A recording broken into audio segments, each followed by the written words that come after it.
Microsoft वर्डको आजको यस ट्युटोरियलमा तपाईहरुलाई धेरै धेरै स्वागत छ। आज हामी माइक्रोसफ्ट वर्डमा रहेका ट्याबहरूलाई हामी सिक्न जाँदैछौँ। तपाईले यहाँ माथिपट्टि फाइल ट्याब अनि त्यसपछि यहाँ होम ट्याब, इन्सर्ट ट्याब अनि ड्र ट्याब, डिजाइन ट्याब यसरी तपाईले चाहिँ विभिन्न ट्याबहरू तपाईले पाउन सक्नुहुन्छ।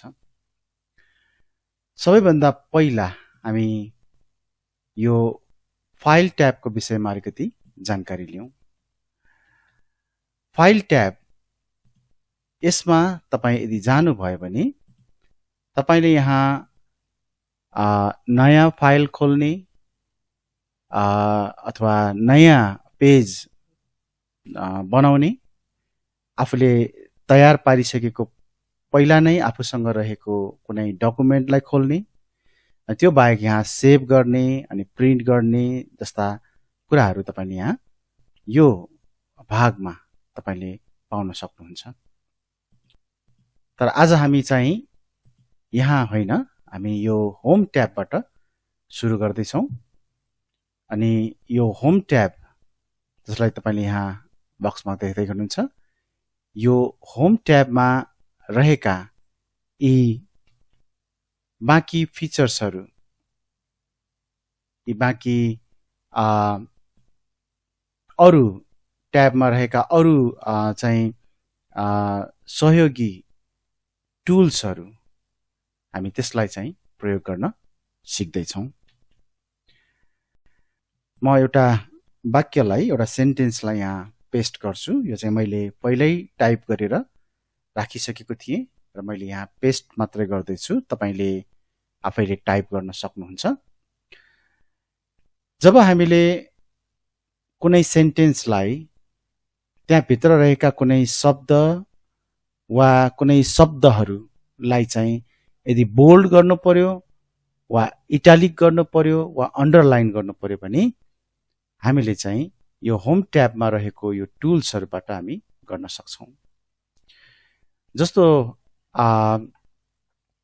मैले यदि यो गड यसमा मैले चाहिँ बोल्ड गर्नु पर्यो भने हामी हाइलाइट पनि गर्न सक्छौं।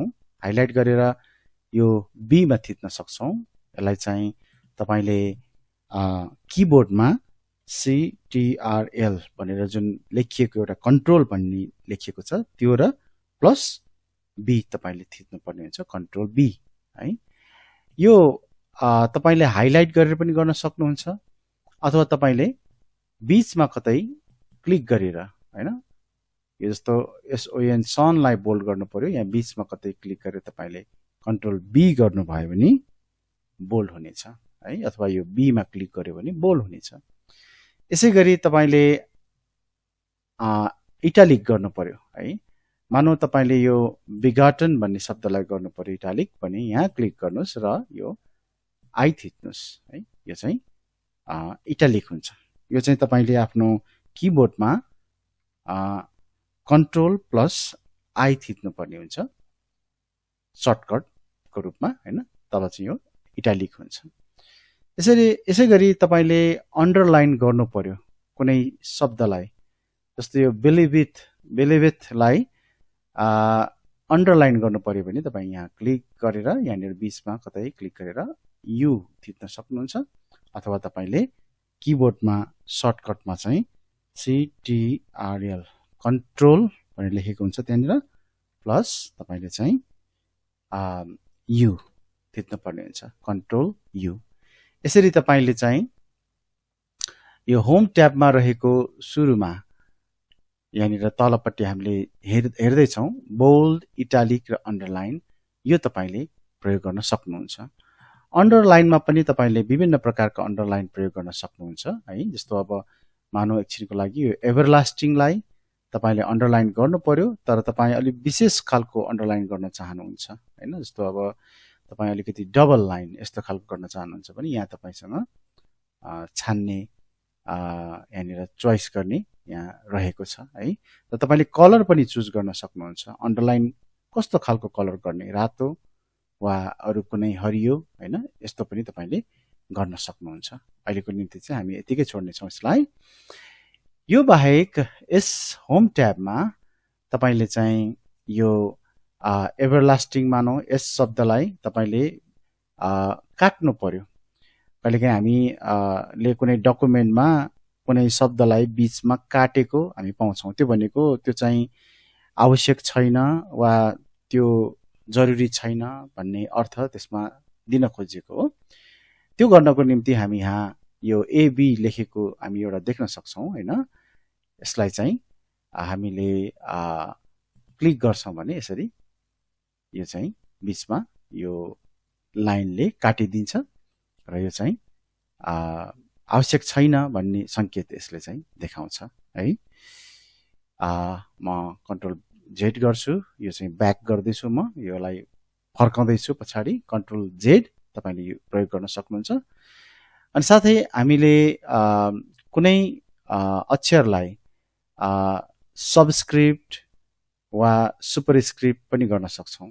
जस्तो उदाहरणको निम्ति तपाईले म यहाँ एउटा टाइप गर्दैछु, तपाईले म्याथको कुनै एउटा अल्जेब्राको कुनै एउटा क्वेसन तपाईले तयार पार्दै हुनुहुन्छ। जस्तो ए हामी स्क्वायर भन्छौँ हैन, यसलाई म कन्ट्रोल जेड गर्छु, यो अटोमेटिक ठुलो ए भयो, त्यही भएर कन्ट्रोल जेड गर्नुभयो भने फेरि पछाडि आउँछ a square plus 2ab plus b square. अब यहाँ बी स्क्वायर र ए स्क्वायर त भएको छैन हैन, यो ए स्क्वायर हुनुपर्ने माथि जानुपर्ने हो। यसलाई तपाईले हाइलाइट गरेर यदि तपाईले यो सुपर स्क्रिप्ट गर्नुभयो भने माथि जान्छ र यो बी स्क्वायरलाई पनि बी अनि यो 2 लाई विशेष गरी यहाँनिर माथि गर्नुभयो भने यो फेरि स्क्वायर हुन्छ। तर हामी तल पनि झार्न सक्छौँ। यसलाई हामी जस्तो यो 2 लाई हाइलाइट गरौँ र यसलाई यो सबस्क्रिप्ट हामी गरौँ, यो तल जान्छ है। अनि यो ए लाई पनि हामी त्यो गर्न सक्छौँ है। हो, यहाँ यस्तो प्रकारको हामीले चाहिँ अक्षरहरूलाई विभिन्न ढाँचामा ढाल्न सक्ने, बोल्ड, इटालिक, अन्डरलाइन हैन, अनि यसरी सबस्क्रिप्ट, सुपरस्क्रिप्ट हामी यस्ता कुराहरू गर्न हामी यो होम ट्याबमा रहेको यो सुरुको यो जुन लन्चर छ, डायलग बक्समा हामी यहाँ भन्छौँ, यसलाई लन्चर भन्छौँ हैन, यसमा हामी देख्न सक्छौँ। र यति मात्र होइन, अब हामी अरू कुराहरू पनि यहाँ हेरौँ। म यसलाई डिलिट गर्छु। यहाँनिर हामी यो जस्तो सेन्टेन्सलाई नै हामी प्रयोग गर्दै यसमा भएका शब्दहरूलाई हामी केही अरू डिजाइनहरू पनि हामी यहाँ गर्न सक्छौँ, अरू टुल्सहरू प्रयोग गर्दै त्यो पनि हेरौँ। जस्तो हामी यो एभरलास्टिङलाई है हामीले चाहिँ यहाँनिर यस्तो विशेष अझ यो अक्षरलाई चाहिँ अलि डिजाइनमा हामी हाल्न सक्छौँ है। यहाँ विभिन्न त्यस्ता अप्सनहरू छन्। अनि स्याडो हाल्न सकिन्छ हैन, अनि अरू रिफ्लेक्सन हाल्न सकिन्छ। यो सबै हामी यहाँ पाउन सक्छौँ। हामी यो अब आउने अरू क्लासहरूमा यो कुराहरू निश्चय नै सिक्नेछौँ।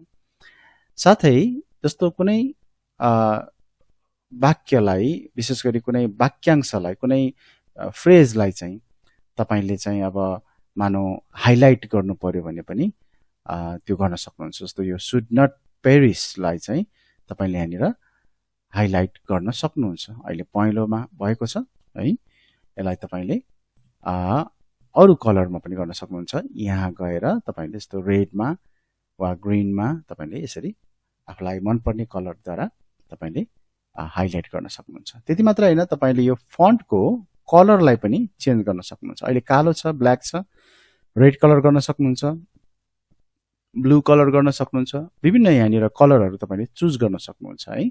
हामी एकछिनको लागि यसलाई रेड बनाऊ। अब हामीले यहाँनिर होम ट्याबको यति भागमा हामीले हेरिरहेको यति भागमा अब हामीले हेर्न बाँकी चाहिँ यो फन्ट चेन्ज गर्ने, साइज चेन्ज गर्ने र यो माथिको केही अरू फन्टलाई चाहिँ विभिन्न आकार दिने, यो हामीले हेर्न बाँकी छ है। फन्टको हामी चाहिँ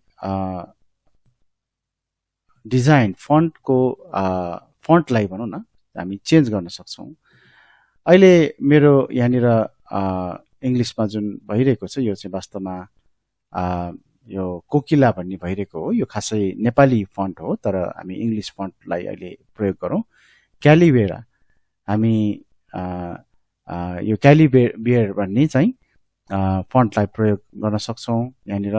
अब यसपछि अर्को फन्ट तपाईँलाई प्रयोग गर्न मन छ भने तपाईँसँग भएको फन्ट लिस्टमा यहाँनिर धेरै लिस्टहरू हुन्छन्, तपाईँले अरू पनि चेन्ज गर्न परिवर्तन गर्न सक्नुहुन्छ है।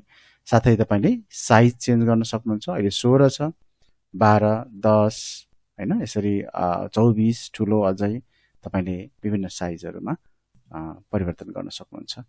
अनि यही कुरालाई तपाईँले यदि यहाँ यो ए भनेर अलि ठुलो साइजमा देखाइएको छ, यसमा क्लिक गर्नुभयो भने यो ठुलो हुँदै जाने हो। अनि यो यतापट्टिको सानो एमा क्लिक गर्नुभयो भने यो सानो हुँदै जाने हो है। यो चाहिँ हामीले यहाँ साइज चाहिँ परिवर्तन गरे जस्तै, यहाँ जसरी गऱ्यौँ नम्बर दिएर त्यो गरे जस्तै हो।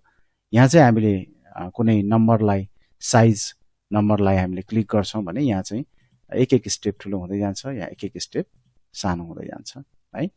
यसै गरी तपाईँले फन्टलाई विभिन्न अरू ढाँचामा पनि ढाल्न सक्नुहुन्छ। जस्तो सबैलाई हामी लोयर केस गर्न सक्छौँ है, अनि सबैलाई हामी अप्पर केस पनि गर्न सक्छौँ। अनि यसै गरी हामी हरेक शब्दको अगाडि क्यापिटलाइज गर्ने त्यो पनि गर्न सक्छौँ है। अनि यसै गरी त्यहाँनिर हामी सेन्टेन्स केस जुन हाम्रो सुरुको थियो हामी त्यो पनि गर्न सक्छौँ है। हामीले सुरुमा यसरी राखेका थियौँ, हामीले यसैलाई नै अहिलेलाई राखौँ। तपाईँले यो बाहेक यो होम ट्याबमा विशेष गरी यो हामीले अहिले जुन यो रातो भागमा जुन भित्र हेरिरहेका छौँ, यसभित्र यहाँनिर एउटा तल एउटा क्लिक गर्ने ठाउँ आउँछ, एउटा यसलाई ठुलो बनाउने ठाउँ। यहाँ क्लिक गर्नुभयो भने अझ तपाईँले यहाँबाट पनि धेरै कुराहरू तपाईँले चाहिँ चेन्ज गर्ने, थप्ने, मोडिफाई गर्ने, विभिन्न आकारमा ढाल्ने, कलरमा ढाल्ने, यस्ता विभिन्न कुराहरू यहाँ चाहिँ पाउन सक्नुहुन्छ। फन्ट र यहाँ एडभान्समा चाहिँ तपाईँले यी कुराहरू अझै गर्न सक्नुहुनेछ। पछि हामी डकुमेन्टहरू बनाउँदाखेरि यी कुराहरूलाई हामी अलिकति प्रयोग पनि गर्नेछौँ है। अनि सबै प्रकारको यो जुन फर्म्याट जुन छ, जस्तो यहाँनिर बोल्ड भइरहेको छ, जस्तो यहाँनिर इटालिक भइरहेको छ, यो अर्को कलर भइरहेको छ, अन्डरलाइन भइरहेको छ, यो सबैलाई अब म हटाएर एकदम सादा बनाउन चाहन्छु। त्यसको निम्ति तपाईँले यहाँनिर क्लियर अर फर्म्याटिङ गर्नुभयो भने फेरि पहिलाको जस्ताको तस्तै जस्तो छ त्यस्तै नै बन्नेछ है। यो चाहिँ हामीले डकुमेन्ट तयार गर्दाखेरि धेरै नै प्रयोग गर्ने टुल्सहरू हुन्छ। अहिलेको निम्ति हामी यति नै राख्नेछौँ। हामी अर्को पाठमा यही होम ट्याबभित्र रहेको अरू टुल्सहरूलाई हामी चाहिँ प्रयोग गर्न सिक्नेछौँ।